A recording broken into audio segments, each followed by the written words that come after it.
Kayak kereta. Ini kereta cepat nih, ekspres. Biar cepat meditasi, Bang. Sekarang keretanya yang lambat. Ya, Namo Buddhaya semuanya. Saya akan membacakan tata tertib yang harus dipatuhi oleh para yogi yang berada di lingkungan Bakom, oke? Nah, yang pertama, calon yogi wajib mengetahui keseluruhan isi, peraturan, dan tata tertib ini sebelum memulai meditasi di lingkungan summit. Wah, cepat apa lambat itu? Nah. 2. Calon yogi bukanlah orang yang memiliki masalah dengan hukum dalam bentuk apapun, baik perdata dan atau pidana. Jika ternyata yogi tersebut memiliki masalah dengan hukum, baik perdata dan atau pidana, maka tidaklah diperkenankan untuk bermeditasi di summit dan berhak dibawa oleh pihak berwenang. Yogi tersebut secara keseluruhan bukanlah menjadi tanggung jawab dari pemilik tempat, panitia, dan penyelenggara meditasi. Yang ketiga, calon yogi wajib dengan jujur melaporkan kondisi kesehatannya dan selalu memberitahukan obat yang diminum secara rutin kepada panitia di saat pendaftaran. Apabila yogi tidak memenuhi syarat tersebut, maka panitia berhak menolak keikutsertaannya. Ini dengan catatan kalau yang VG yang minum obat atau ya ada kepentingan khusus boleh info ke kami, ke para pengurus, nanti kita bisa sesuaikan. Sama tadi saya ingat yang simpen handphone itu meskipun handphone udah dimatiin, tapi kalau alarmnya masih nyala, ntar dia nyala lagi handphonenya gitu. Nah, kalau yang ingat-ingat alarmnya belum dimatiin, boleh nanti ngomong ke saya, kita matiin dulu alarmnya ya. Soalnya dia nyala lagi, berisik jadinya kantor. Oke, yang keempat, selama berada di lingkungan summit, para yogi yang pertama wajib mendepositkan seluruh barang berharga seperti handphone, dompet, kamera, recorder, laptop, musik player, kunci-kunci, dan perhiasan, jam tangan, cincin, kalung, gelang, anting, dan lain-lainnya. Panitia sama sekali tidak bertanggung jawab atas hilangnya satupun barang berharga yang tidak didepositkan. Yang kedua, wajib menitipkan kunci kendaraan kepada panitia dikarenakan untuk memudahkan perpindahan. Kendaraan akan selalu dipanaskan juga oleh panitia. Yang C, dilarang keras membawa dan mengkonsumsi narkoba, rokok, minuman beralkohol, atau sejenisnya yang dapat menyebabkan lemahnya kesadaran. Tidak boleh diperbolehkan membawa binatang peliharaan jenis apapun. Lalu mengkonsumsi makanan dan minuman hanyalah di dalam ruang makan. Hanya air putih saja yang boleh dibawa dan dikonsumsi di dalam kuti atau kamar tidur. Nah, ini juga catatan, kita sediakan botol minum ya, jadi nggak ada yang boleh ambil juntang di ruang makan. Ruang makan itu dibawa kamar nggak boleh karena seringkali hilang ya. Karena juntang ini ya awalnya sih ada 250 biji. Sekarang tinggal 160, tapi nggak tahu sekarang masih kurang. Kurang-kurang tuh saya heran. Jadi ya Anda juntang itu pakai di ruangan makan aja. Kalau Anda mau bawa ke kuti, Anda harus pakai itu aja botol. Kami ada sediakan botol minum kalau ada yang perlu ya. Jadi apalagi yogi ya kadang-kadang udah pakai juntang main taruh aja. Jadi nanti ada orang luar dia dikira nggak pakai lagi, diambil bawa pulang. Jadi berkurang nanti. Ya. Jadi maka lain kali ya saya akan beli yang plastik aja.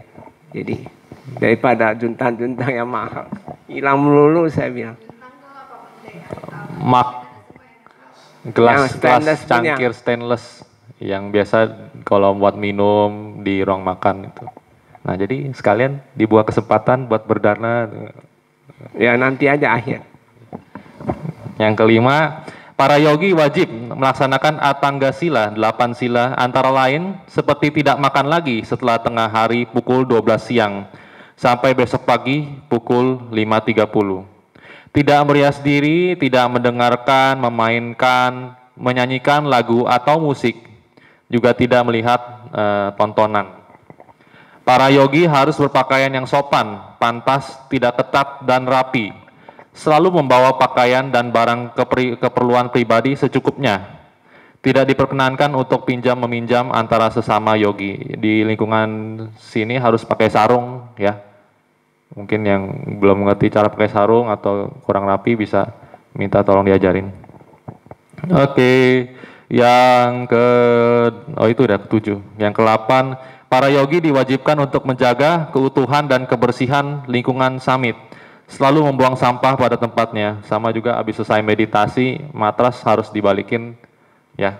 Jangan ada yang langsung ditinggalin gitu. Ya, misalnya Anda mau ke makan atau jam makan pagi, jam makan siang. Karena selama kita makan ini biasanya pegawai ini yang bersih-bersihin.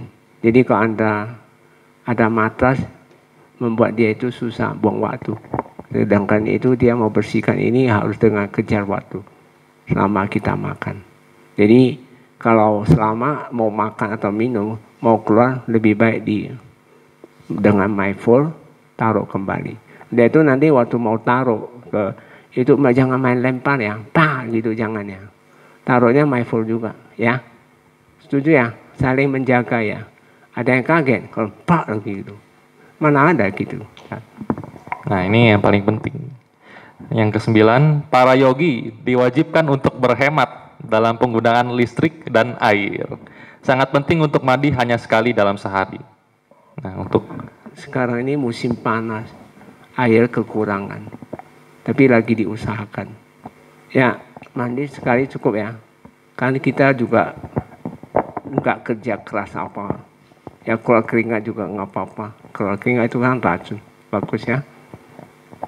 Yang ke-10, para yogi tidak diperbolehkan untuk membawa barang-barang berupa kantong plastik, jam waker, tas, botol minum, dan barang lainnya yang berisik.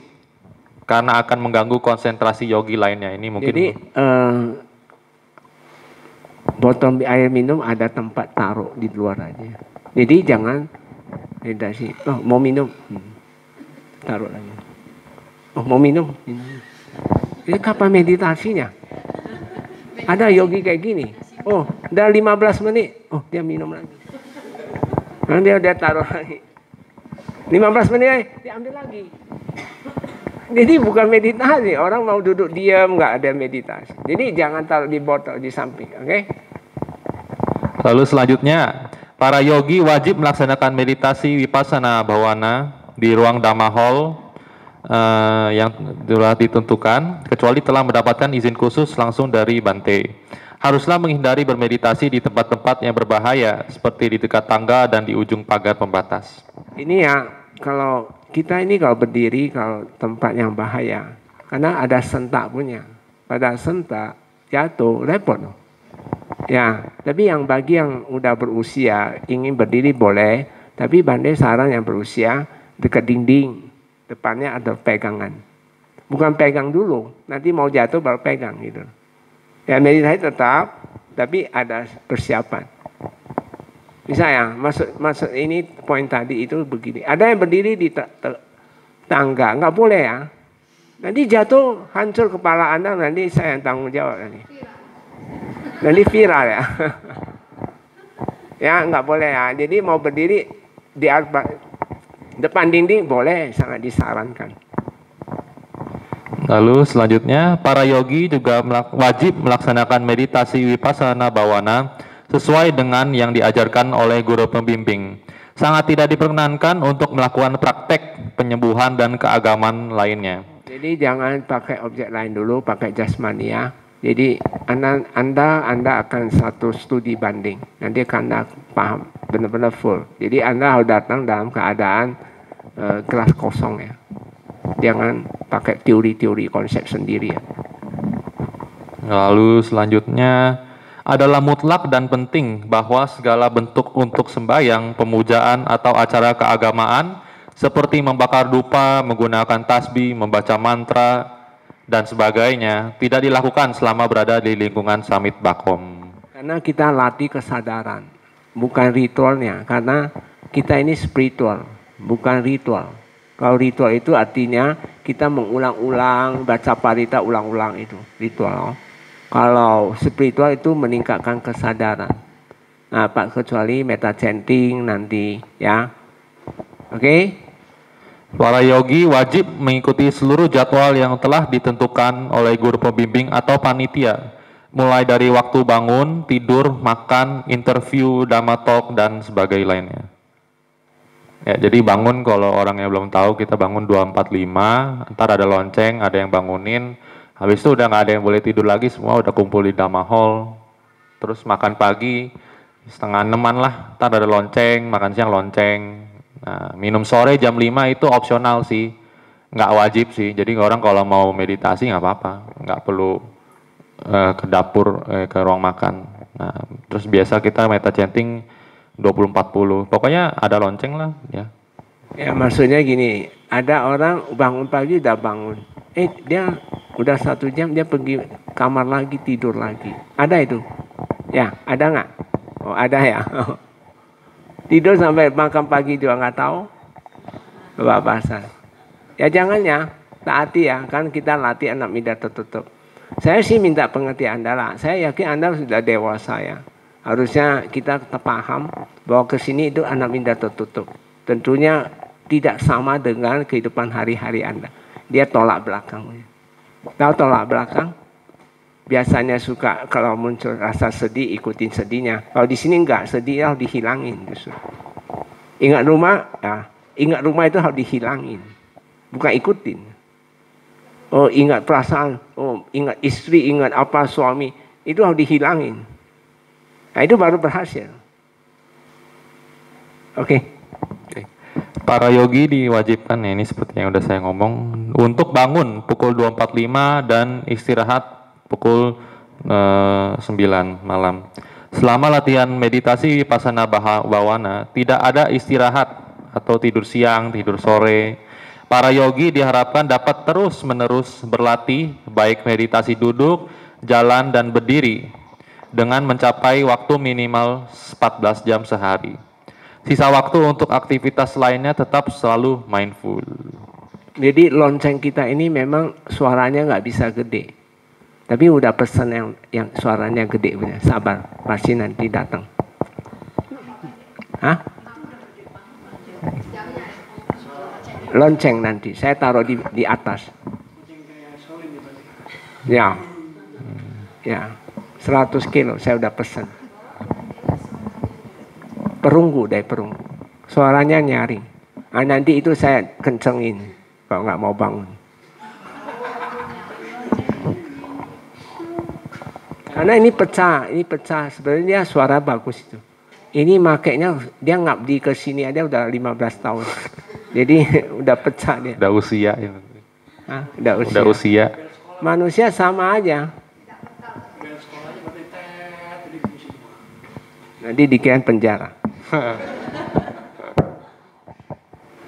Ya, selanjutnya, gangguan atau sakit apapun yang timbul karena latihan meditasi Vipassana Bhawana yang tidak mengikuti petunjuk dari guru pembimbing mutlak adalah di luar tanggung jawab panitia. Para yogi tidak diperkenankan untuk pulang atau keluar dari lingkungan summit tanpa seizin dari guru pembimbing. Segala pergantian jadwal tanpa terkecuali harus melalui izin. Segala barang milik summit tidak diperkenankan untuk dibawa pulang. Nah ini termasuk cangkir tadi. Dipinjamkan berarti bukan diberikan berarti.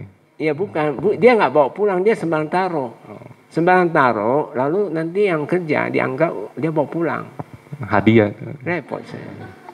Oleh-oleh. Nah, selanjutnya, selama praktek meditasi Vipassana Bhawana berlangsung, untuk mendapatkan hasil yang maksimal, para yogi dilarang a. menyibukkan diri dengan berbagai kegiatan seperti membersihkan tempat tinggal, menulis, membaca buku, mencuci. B. Banyak tidur dan bermalas-malasan seperti bersandar balik di dinding, tiang anak, tangga maupun matras, atau apapun yang dapat menopang punggung dan kepala, serta melakukan seperti perenggangan badan, stretching, yoga gitu. Yang C, berbicara, bersiul, berbisik-bisik, bersurat menyurat, mengobrol dengan teman-teman sesama yogi, nggak boleh. Yang D, merasa senang dengan orang banyak, berjalan atau berkumpul, berpasangan-pasangan, di mana seharusnya selalu berdiam dalam kesunyian. Yang E, makan secara berlebihan atau membuang makanan, harus selalu tahu ukuran dalam hal makan. Kalau yang VG juga kasih tahu aja, nanti kita sediakan porsinya untuk VG. Para yogi wajib mengendalikan dengan baik 6 pintu indranya, menutup 5 indera, penglihat, pendengar, pencium, pengecap, menyentuh, dan membebaskan 1 indera kesadaran dari perasaan suka dan tidak suka. Lalu para yogi senantiasa menyadari kegiatan kesadaran pikiran sewaktu hambatan-hambatan meditasi muncul, baik di fisik maupun mental, dan memiliki sifat juang yang tinggi untuk mengatasi hambatan-hambatan tersebut dengan senantiasa aktif jasmani. Lalu yang terakhir, para yogi bersedia dipulangkan dan tidak diperkenankan lagi melanjutkan latihan di Samit Bakom bila mana tidak mematuhi peraturan dan tata tertib yang berlaku serta instruksi dari guru pembimbing. Demikian tata tertib. Ya, itu cuma garis besar, tujuannya adalah untuk supaya Anda bisa berkembang kesadaran Anda ya. Nanti nggak ngerti bisa tanya lagi.